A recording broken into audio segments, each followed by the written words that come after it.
ملتا ہے در سے آخرت سے ان واقعات سے، سیکھیں سبق آؤ اکابری کی حیات سے۔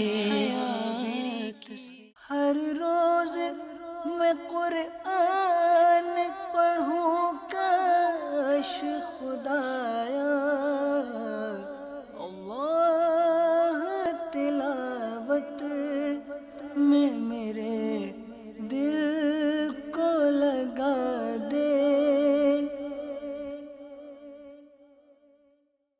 درس محبت دیتا ہے ہمارا اسلام، درس محبت دیتا ہے ہمارا اسلام، نفرت دلوں سے مٹاتا ہے ہمارا اسلام۔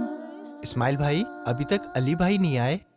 ہاں اسماعیل بھائی، پتہ نہیں کب آئیں گے۔ وہ جب بھی آتے ہیں ہمیں کوئی نہ کوئی اسلامی واقعہ سناتے ہیں۔ جی میں نے واٹس ایپ کر دیا ہے، بس آتے ہی ہوں گے۔ درس محبت دیتا شاید علی بھائی آ گئے۔ ہمارا اسلام، درس محبت دیتا ہے ہمارا اسلام، نفرت دلوں سے مٹاتا ہے ہمارا اسلام۔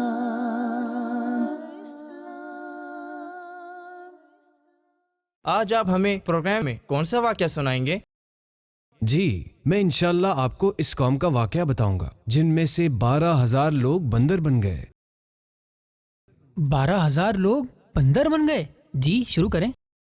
الحمدللہ رب العالمین والصلاة والسلام علی سید المرسلین، اما بعد فاعوذ باللہ من الشیطان الرجیم، بسم اللہ الرحمن الرحیم۔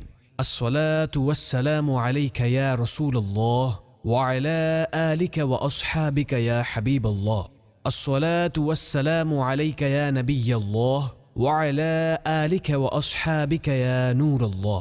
آج ہم آپ کو ایسے لوگوں کا واقعہ بیان کریں گے جنہیں اللہ تعالیٰ نے گناہ کرنے کی وجہ سے بندر میں تبدیل فرما دیا۔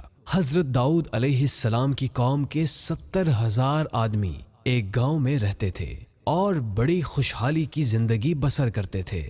اللہ تعالیٰ نے ان لوگوں کا اس طرح امتحان لیا کہ ہفتے کے دن مچھلی کا شکار ان لوگوں پر حرام فرما دیا اور ہفتے کے باقی دنوں میں شکار حلال فرما دیا۔ ہفتے کے دن بے شمار مچھلیاں آتی تھیں اور دوسرے دنوں میں نہیں آتی تھیں۔ شیطان نے ان لوگوں کو یہ وسوسہ ڈالا کہ سمندر سے کچھ نالیاں نکال کر چند حوض بنا لو۔ جب ہفتے کے دن ان نالیوں کے ذریعے مچھلیاں حوض میں آ جائیں تو نالیوں کا منہ بند کر دو۔ اس دن شکار نہ کرو بلکہ دوسرے دن آسانی کے ساتھ ان مچھلیوں کو پکڑ لو۔ ان لوگوں کو یہ شیطانی ہیلا بازی پسند آ گئی۔ اس موقع پر ان یہودیوں کے 3 گروہ ہو گئے۔ ان میں سے 1/3 ایسے لوگ تھے جو ہفتے کے دن مچھلی کا شکار کرنے سے باز رہے اور شکار کرنے والوں کو منع کرتے تھے۔ 1/3 ایسے افراد تھے جو خود خاموش رہتے اور دوسروں کو منع نہ کرتے تھے، جبکہ منع کرنے والوں سے کہتے تھے کہ ایسی قوم کو کیوں نصیحت کرتے ہو جنہیں اللہ عز و جل ہلاک کرنے والا یا انہیں سخت عذاب دینے والا ہے۔ اور ایک گروہ وہ خطا کار لوگ تھے جنہوں نے حکم الہی کی مخالفت کی اور ہفتے کے دن شکار کیا، اسے کھایا اور بیچا۔ جب نافرمانوں نے منع کرنے کے باوجود شکار کر لیا تو منع کرنے والے گروہ نے کہا کہ اب ہم ان گناہگاروں سے کوئی میل ملاپ نہ رکھیں گے۔ ان لوگوں نے گاؤں کو تقسیم کر کے درمیان میں ایک دیوار بنا لی اور آمد و رفت کا ایک الگ دروازہ بھی بنا لیا۔ حضرت داؤد علیہ السلام نے غضبناک ہو کر شکار کرنے والوں پر لعنت فرما دی۔ اس کا اثر یہ ہوا کہ ایک دن خطا کاروں میں سے کوئی باہر نہیں نکلا۔ انہیں دیکھنے کے لیے کچھ لوگ دیوار پر چڑھے تو کیا دیکھا کہ وہ سب بندروں کی صورت میں مسخ ہو گئے ہیں۔ اب لوگ ان مجرموں کا دروازہ کھول کر اندر داخل ہوئے تو وہ بندر اپنے رشتہ داروں کو پہچانتے تھے اور ان کے پاس آ کر ان کے کپڑوں کو سونگھتے تھے اور روتے تھے، مگر یہ لوگ ان بندر بن جانے والوں کو نہیں پہچانتے تھے۔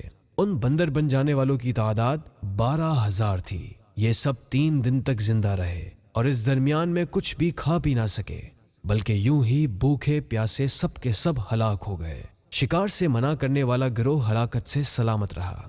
دل سے برا جان کر خاموش رہنے والوں کو بھی اللہ پاک نے ہلاکت سے بچا لیا۔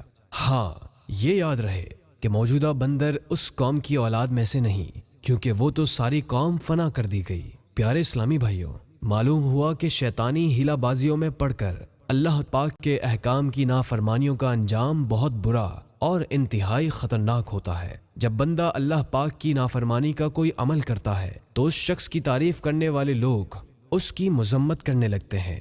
حضرت سیدنا فضیل بن عیاض رضی اللہ عنہ فرماتے ہیں کہ جو بندہ تنہائی میں اللہ پاک کی نافرمانی کرتا ہے، اللہ پاک مؤمنین کے دلوں میں اس کے لیے اپنی ناراضی اس طرح ڈال دیتا ہے کہ اسے خود اس کا پتہ بھی نہیں ہوتا۔ گناہ کرنے سے بندے کے دل پر سیاہ دبا لگا دیا جاتا ہے۔ مسلسل گناہ کرتے رہنے سے یہ سیاہی بھی بڑھتی جاتی ہے اور دل کو ایسے ڈھانپ لیتی ہے کہ پھر وہ کبھی کسی بھلائی کو قبول نہیں کرتا۔ دل ایسا سخت ہو جاتا ہے کہ اس سے ہر خوف نکل جاتا ہے۔ اس کے بعد وہ شخص جو چاہتا ہے کرتا ہے اور آخر کار گناہوں کی یہ عادت اسے کفر تک پہنچا دیتی ہے۔ اصحاب ایلا کے اس دل ہلا دینے والے واقعہ میں ہمارے لیے بہت نصیحتوں کا سامان ہے۔ اے کاش اس واقعے سے ہمارے دلوں میں خوف خدا پیدا ہو جائے، ہم اللہ و رسول کی نافرمانی چھوڑ کر نیکیوں کے راستے پر چل پڑیں، دعوت اسلامی کے دینی ماحول سے وابستہ ہو جائیں، ہفتہ وار اجتماعات میں پابندی کے ساتھ شرکت کرتے رہیں، تو انشاءاللہ نیکیاں کرنا اور گناہوں سے بچنا ہمارے لیے بہت آسان ہو جائے گا۔ اللہ پاک ہمیشہ نیک اعمال کرتے ہوئے زندگی بسر کرنے اور گناہوں سے بچنے کی توفیق عطا فرمائے۔ ہمارے آج کے پروگرام کا وقت اختتام کی طرف بڑھ رہا ہے۔ اگلے ہفتے ایک نئے موضوع کے ساتھ پھر حاضر ہوں گے۔ تب تک کے لیے ہمیں اجازت دیجیے۔ مدنی چینل دیکھتے رہیے۔ مسجد برو تحریک جاری رہے گی انشاءاللہ۔ صلو علی الحبیب صلی اللہ علی محمد۔ ملتا ہے در سے آخرت سے ان واقعات سے، سیکھیں سبق، اکابری